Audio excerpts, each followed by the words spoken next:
દર 30 મિનિટે એક મોત આફ્રિકાના દેશમાં કેવી રીતે કાળો કેર વર્તાવી રહ્યો છે ઇબોલા વાયરસનો નવો પ્રકોપ. કેમ આ વખતે ફેલાયેલો ઇબોલા વાયરસ ઇતિહાસનો સૌથી ઘાતક અને અસાધારણ ઝડપે ફેલાતો રોગચાળો બની ગયો છે? શું ઇબોલા વાયરસની બુંદીબુગ્યો પ્રજાતિ સામે હાલ કોઈ રસી ઉપલબ્ધ નથી? જાણો કેમ વૈજ્ઞાનિકો માટે આ બિલકુલ નવો પડકાર છે.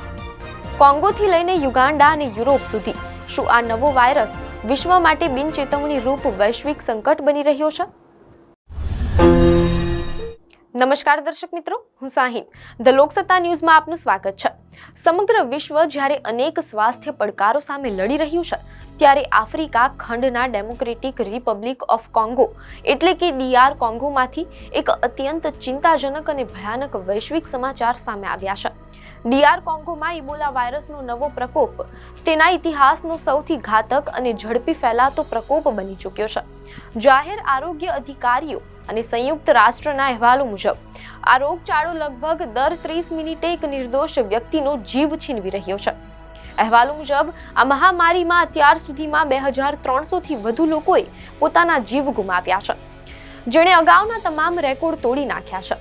સૌથી વધુ ચિંતાની વાત એ છે કે વર્તમાન સમયમાં ફેલાયેલા આ વાયરસના ચોક્કસ પ્રકાર માટે હાલ કોઈ મંજૂર થયેલી રસી ઉપલબ્ધ નથી. આ અતિશય ચેપી વાયરસ કેવી રીતે ફેલાઈ રહ્યો છે, તેના લક્ષણો કેવા છે અને વિશ્વ આરોગ્ય સંસ્થા એટલે કે WHO તથા વૈજ્ઞાનિકો આ સામે કેવા પગલાં ભરી રહ્યા છે, તેની તમામ માહિતી આજે આપણે વિગતવાર જાણીશું.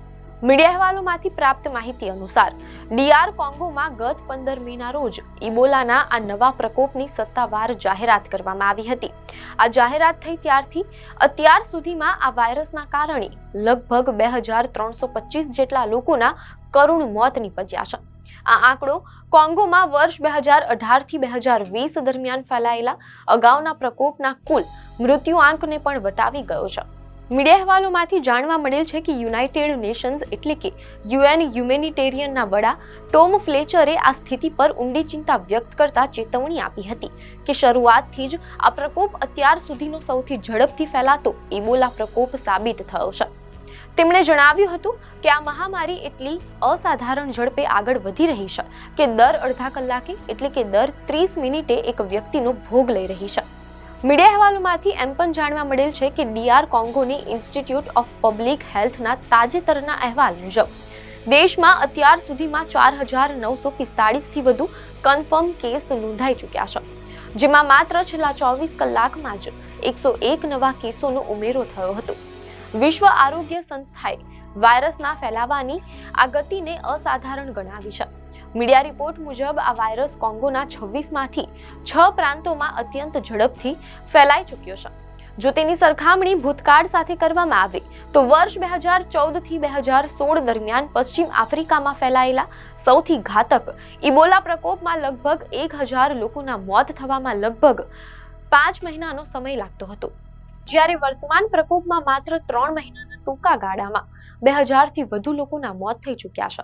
જો કે સંશોધકોનું માનવું છે કે આ વાયરસ આ વર્ષના ફેબ્રુઆરી મહિનાથી જ ધીમે ધીમે માનવ વસ્તીમાં ફેલાઈ રહ્યો હતો. આ વાયરસની અસર માત્ર કોંગો પૂરતી સીમિત નથી રહી. મીડિયા અહેવાલો મુજબ ઓગસ્ટ સુધીમાં પાડોશી દેશ યુગાન્ડામાં લગભગ 20 કેસ, જર્મનીમાં 2 દર્દીઓની સારવાર અને ફ્રાન્સમાં પણ 1 કેસ ઘોષિત કરવામાં આવ્યો છે. મીડિયા અહેવાલો અનુસાર વર્તમાન મહામારી માટે ઇબોલા વાયરસની બુંદીબુગ્યો પ્રજાતિ કે નવો પ્રકોપ જવાબદાર છે. ઇબોલા પોતે એક અત્યંત દુર્લભ અને જાનલેવા વાયરસ છે, પરંતુ બુંદીબુગ્યો પ્રજાતિ તેનાથી પણ વધુ દુર્લભ માનવામાં આવે છે. માનવ ઇતિહાસમાં આ પ્રજાતિના અગાઉ માત્ર 2 જ પ્રકોપ નોંધાયા છે. ઇબોલા વાયરસના પ્રારંભિક લક્ષણો સામાન્ય ફ્લૂ કે મલેરિયા જેવા હોય છે, જેમાં અચાનક તાવ આવવો, તીવ્ર માથાનો દુખાવો થવો અને શરીરનો ભારે થાક લાગવાનો સમાવેશ થાય છે. સંક્રમિત વ્યક્તિના સંપર્કમાં આવ્યા બાદ 2 થી 21 દિવસમાં આ લક્ષણો દેખાવાનું શરૂ થઈ શકે છે. રોગ આગળ વધતા દર્દીને ઉલટી અને અતિસાર થવા લાગે છે, જે પાછળથી મલ્ટી ઓર્ગન ફેલ્યોર એટલે કે શરીરના મહત્વપૂર્ણ અંગો બંધ પડી જવાનું કારણ બને છે. અહેવાલો મુજબ વાયરસ મુખ્યત્વે ચેપગ્રસ્ત વ્યક્તિના રક્ત, ઉલટી અથવા અન્ય શારીરિક પ્રવાહીના સીધા સંપર્કમાં આવવાથી ખૂબ ઝડપથી ફેલાય છે. સૌથી મોટો પડકાર એ છે કે હાલમાં બુંદીબુગ્યો પ્રજાતિ માટે કોઈ મંજૂર થયેલી રસી કે ચોક્કસ દવા ઉપલબ્ધ નથી, પરંતુ વૈજ્ઞાનિક સમુદાયે આ દિશામાં આશાસ્પદ કામગીરી શરૂ કરી છે. મીડિયા અહેવાલોમાંથી જાણવા મળેલ છે કે યુકેના ઔષધ નિયામક દ્વારા બુંદીબુગ્યો પ્રજાતિની રસીના પ્રથમ માનવ પરીક્ષણને મંજૂરી આપી દેવામાં આવી છે. આ નવી રસી ઓક્સફર્ડ યુનિવર્સિટીની ટીમ દ્વારા તૈયાર કરવામાં આવી રહી છે.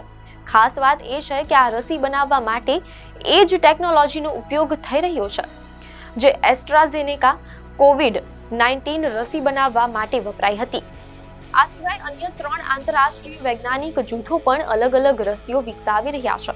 બીજી તરફ વૈશ્વિક આરોગ્ય સંસ્થા WHO DR કોંગોમાં એક ખાસ ક્લિનિકલ ટ્રાયલ માટે આર્થિક મદદ પૂરી પાડી રહી છે, જેમાં અગાઉથી ઉપલબ્ધ 2 એન્ટીવાયરલ દવાઓ દર્દીઓનો જીવ બચાવવામાં મદદરૂપ થઈ શકે છે કે નહીં તેની તપાસ કરાઈ રહી છે તેમ અહેવાલોમાંથી જાણવા મળેલ છે.